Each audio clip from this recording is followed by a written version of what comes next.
The manager's voice was loud enough for the whole restaurant to hear. "You are fired. Collect your things and leave." The young woman standing near table 7 did not cry. She did not argue.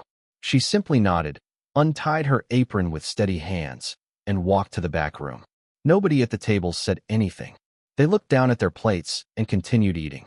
Nobody except one man sitting alone in the corner booth who had watched every single second of what just happened and had not touched his food since. Nathan Hale was not supposed to be in that restaurant at all. He had a dinner reservation across the city at a place with a waiting list 3 months long and a chef who had cooked for 2 presidents.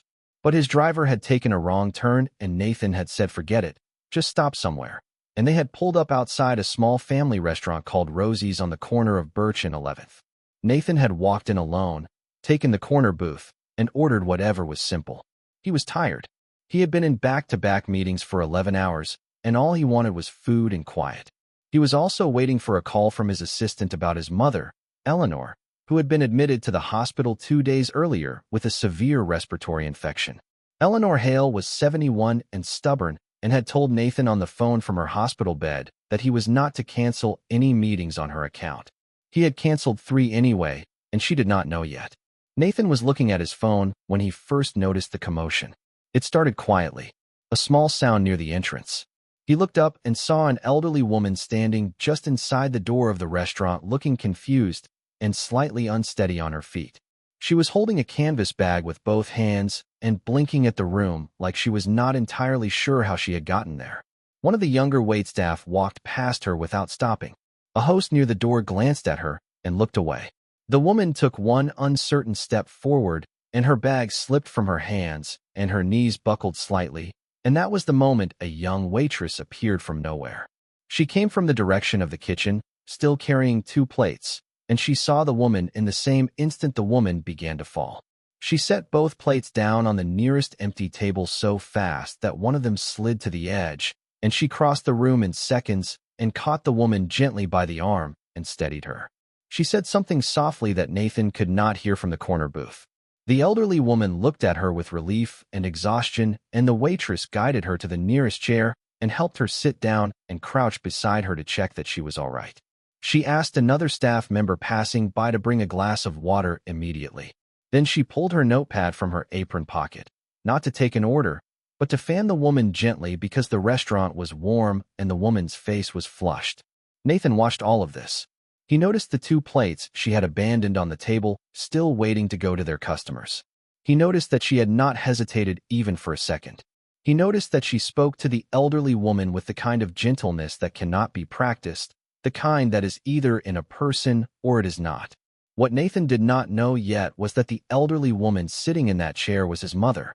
Eleanor Hale had discharged herself from the hospital 3 hours earlier against medical advice because she had decided she was well enough and the food was terrible and she missed her own kitchen. She had taken a taxi that had dropped her 2 blocks away from the wrong address because she had written down the street number incorrectly. She had been walking slowly in the evening cold looking for a familiar landmark when she felt the dizziness come and pushed open the nearest door, which happened to be the door of Rosie's restaurant on the corner of Birch and 11th. The water arrived, and the waitress held it steady while Eleanor sipped it slowly. Eleanor said something, and the waitress smiled and rubbed her hand gently and said something back. A few minutes passed. Eleanor seemed to be recovering, color returning to her face. The waitress stayed crouched beside her the entire time, not rushing, not looking around for someone else to handle it, not checking her other tables. She was simply completely present with this woman who needed help. That was when the manager appeared. He was a heavy-set man in a dark shirt who came from the back office with the energy of someone who had been interrupted during something important. He looked at the situation near the entrance, at the waitress crouched on the floor beside an elderly stranger, at the 2 plates sitting abandoned on an empty table, at the customers near the back whose orders had not arrived. His face tightened. He told the waitress to get up and get back to her section. She looked up and said she just needed 1 more minute. He said the food was getting cold, and there were customers waiting. She said quietly that the woman needed help. He said that was not her job, and that this was a restaurant, not a charity, and if she could not manage her tables, she should not be here. His voice had risen by the end of it. Several people in the restaurant were now looking. Eleanor looked uncomfortable, and started to say something, but the manager had already made his decision. He looked at the waitress and said the words loud enough for the whole room to hear. "You are fired. Collect your things and leave." Nathan was already standing up from the corner booth before the manager had finished the sentence. He was a tall man, and he moved through the restaurant with the kind of quiet certainty that made people step aside without knowing why. He reached the manager and stopped in front of him and said in a calm and level voice, "That woman you just fired stopped your customer from collapsing on your floor." The manager looked at him with the expression of someone who did not like being approached by strangers during what he considered an internal matter. He said this was none of Nathan's business. Nathan said, "That woman is my mother." The manager blinked. He looked at Eleanor. Eleanor looked at Nathan and said, "I told you not to cancel your meetings." Nathan looked at his mother for one long moment, and then looked back at the manager and said, "I would like the name of whoever owns this building." The manager laughed once, a short, uncomfortable sound, and said that was an odd question. Nathan took out his phone and showed him something on the screen. The manager's expression shifted. He looked at the screen. He looked at Nathan. He looked at the screen again. Because what Nathan was showing him was not a threat or a message. It was a simple search result with a photograph. Nathan Hale, Chief Executive of Hale Capital Group. Estimated net worth $2.3 billion. The manager's face did a complicated thing that involved several expressions passing through it very quickly. He started to speak. Nathan put his phone back in his pocket and said, "I did not ask for an explanation. I asked for the owner's name." But Nathan had already turned away from him. He walked to the chair where Eleanor was sitting and crouched down exactly the way the waitress had done and looked at his mother and said, "You left the hospital." Eleanor said, "The soup was terrible." He said, "I know. I sent you the good soup on Tuesday." She said, "It arrived cold." He said, "Mom." She said, "I am fine, Nathan. Stop making that face." He almost smiled. He helped her to her feet gently and looked around for the waitress. She was in the back room already. He could see her through the small window in the kitchen door, taking off her apron, her back to the room, head slightly down. He told his driver to take Eleanor to the car and wait. Then he walked to the back room and knocked once on the open door. The waitress turned around. She was younger than he had expected up close. Maybe 26 or 27. Her name badge said Maya. Her eyes were dry, but her jaw was set in the tight way of someone who is holding something carefully together. Nathan said, "You helped my mother." Maya looked at him. She said, "I did not know she was anyone's mother. She just needed help." Nathan said, "I know." He asked if she had a moment to talk. She looked around the back room at the apron in her hands and said with a small, tired honesty, "I do not exactly have anywhere to be now." They sat at a table near the window after Nathan told the remaining staff he would be a few more minutes, and they were not to disturb him. Maya wrapped her hands around a glass of water, and Nathan asked her how long she had worked there. She said 14 months.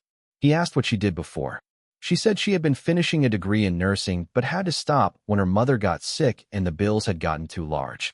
She had taken the waitressing job to cover the hospital costs and had been planning to go back to finish her degree once things stabilized. Things had not stabilized yet. Nathan asked about her mother. Maya said she was doing better, but recovery was slow and the medication was expensive and some months were harder than others. She said all of this plainly, without asking for anything, without framing it as a story designed to move him. It was just the truth of her life said out loud to a stranger in the back room of a restaurant where she had just lost her job. Nathan sat with that for a moment. He thought about the way she had crossed the room when Eleanor buckled. The two plates set down without a second thought. The fan made from a notepad. The hand rubbing gently. The way she had stayed. He asked if she had another job lined up. She said not yet. He said, "I run a foundation that funds medical training programs. We have been looking for someone to coordinate our community outreach. It involves working with hospitals and clinics and nursing programs specifically." Maya looked at him carefully. She said, "Is this because of what happened tonight?" He said, "Tonight showed me who you are. But this position exists regardless. I have been trying to fill it for 2 months." She asked what the salary was. He told her. She was quiet for a moment. He could see her doing the calculation in her head, the one where a person tries to figure out if they are being offered something real or something that will disappear. He said, "I will send you the full details tonight. There is no pressure. If you decide it is not right for you, that is a complete answer and I will respect it." Maya looked at him and said something that surprised him. She said, "How is your mother?" He said she was in the car outside and was going to be furious when she found out he was taking her back to the hospital tonight. Maya almost smiled. She said, "She seemed tough." He said, "She is the toughest person I have ever met." Maya nodded slowly and looked at the table and said, "My mother is like that too." Neither of them said anything for a moment. Two people in a small back room who had both built their lives around women who refused to be defeated by hard things. Nathan stood up and thanked her and left his assistant's contact card on the table. He said the details would come through by morning. Eleanor was in the car waiting, and she said the moment he got in, "Who were you talking to in there?" He said, "The woman who helped you." Eleanor was quiet for a second. Then she said, "Is she all right?" "They fired her because of me." He said she was going to be fine. Eleanor said, "Nathan." He said, "She is going to be more than fine, Mom." Eleanor looked out the window as the car pulled away from Rosie's restaurant and said quietly, "Good." She had kind hands. I noticed. Nathan looked at his mother. She was staring at the passing street lights with the calm expression of someone who had lived long enough to know that the most important things were usually the smallest ones. He did not say anything. He just told the driver to take them to the hospital and sent a message to his assistant to have the full job offer ready by 7 the next morning. Maya received the email at 7:04.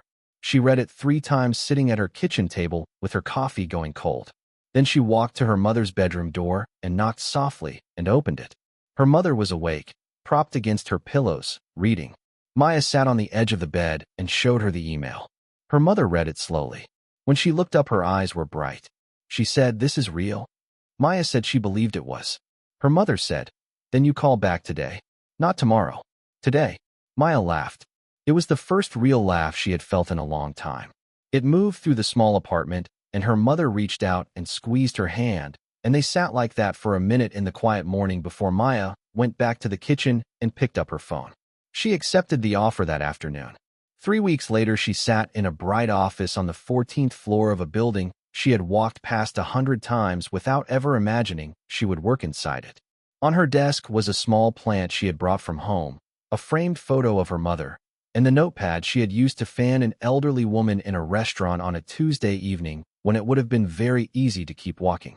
She had kept it without knowing why. Now she thought she understood. Some things deserved to be remembered, not because they were dramatic or large, but because they were the moment everything turned. The moment a person found out exactly what they were made of, quietly, in the middle of an ordinary night, when nobody important was watching. Except that someone had been watching, and it had changed everything.